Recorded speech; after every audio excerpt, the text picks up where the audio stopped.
भगवान विष्णु के प्रथम मत्स्य अवतार की कथा। कल्पांत के पूर्व एक पुण्य आत्मा राजा तप कर रहा था। राजा का नाम सत्यव्रत था। सत्यव्रत पुण्य आत्मा तो था ही, बड़े उदार हृदय का भी था।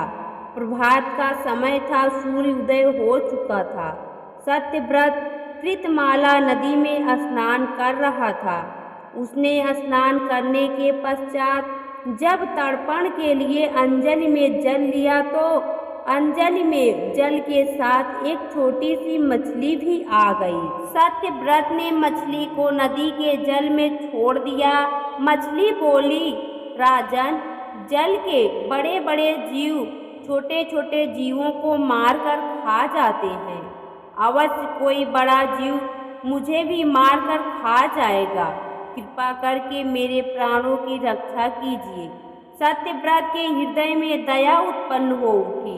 उसने मछली को जल से भरे हुए अपने कमंडल में डाल लिया।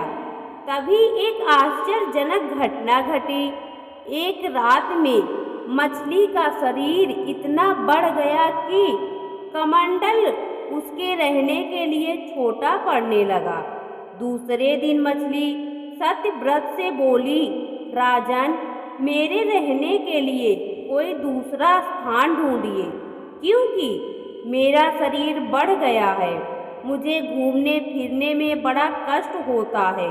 सत्यव्रत ने मछली को कमंडल से निकालकर पानी से भरे हुए मटके में रख दिया।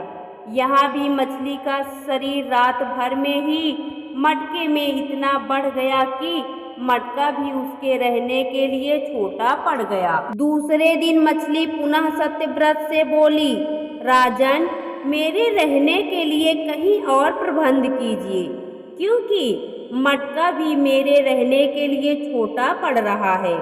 तब सत्यव्रत ने मछली को निकालकर एक सरोवर में डाल दिया, किंतु सरोवर भी मछली के लिए छोटा पड़ गया। इसके बाद सत्यव्रत ने मछली को नदी और फिर उसके बाद समुद्र में डाल दिया।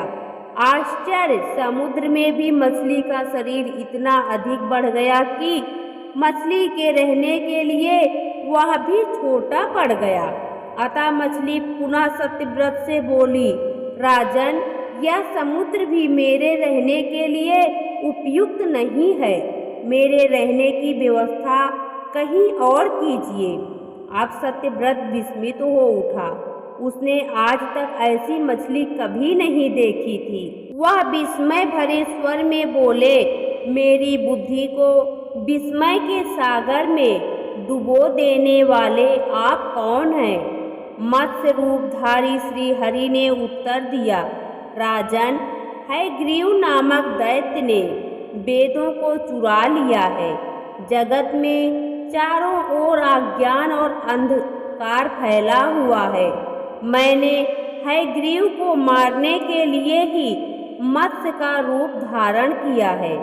आज से 7वें दिन पृथ्वी प्रलय के चक्र में फिर जाएगी। समुद्र उमड़ उठेगा, भयानक वृष्टि होगी, सारी पृथ्वी पानी में डूब जाएगी। जल के अतिरिक्त कहीं कुछ भी दृष्टिगोचर नहीं होगा। आपके पास एक नाव पहुँचेगी। आप सभी अनाजों और औषधियों के बीजों को लेकर सप्त ऋषियों के साथ उस नाव पर बैठ जाइएगा। मैं उसी समय आपको पुनः दिखाई पड़ूंगा और आपको आत्म तत्व का ज्ञान प्रदान करूंगा। सत्यव्रत उसी दिन से श्री हरि का स्मरण करते हुए प्रलय की प्रतीक्षा करने लगे। 7वें दिन प्रलय का दृश्य उपस्थित हो उठा। समुद्र भी उमड़कर अपनी सीमाओं से बाहर बहने लगा। भयानक वृष्टि होने लगी। थोड़ी ही देर में सारी पृथ्वी पर जल ही जल हो गया। संपूर्ण पृथ्वी जल में समा गई। तभी उसी समय एक नाव दिखाई पड़ी। सत्यव्रत सप्त ऋषियों के साथ उस नाव पर बैठ गए। उन्होंने नाव के ऊपर संपूर्ण अनाजों औषधियों के बीज भी भर लिए।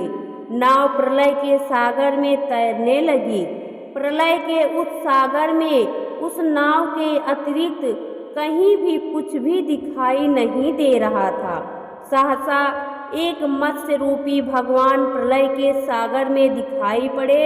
सत्यव्रत और सप्त ऋषिगण मत्स्य रूपी भगवान की प्रार्थना करने लगे। भगवान से आत्मज्ञान पाकर सत्यव्रत का जीवन धन्य हो उठा। वह जीते जी ही जीवन मुक्त हो गए।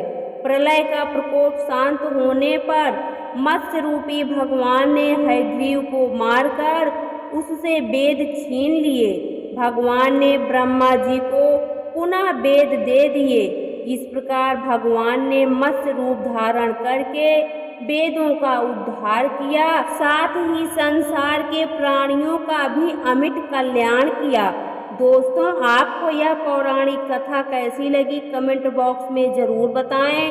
वीडियो को लाइक करें, शेयर करें और हमारे चैनल को सब्सक्राइब करना न भूलें। वीडियो देखने के लिए आपका बहुत बहुत धन्यवाद।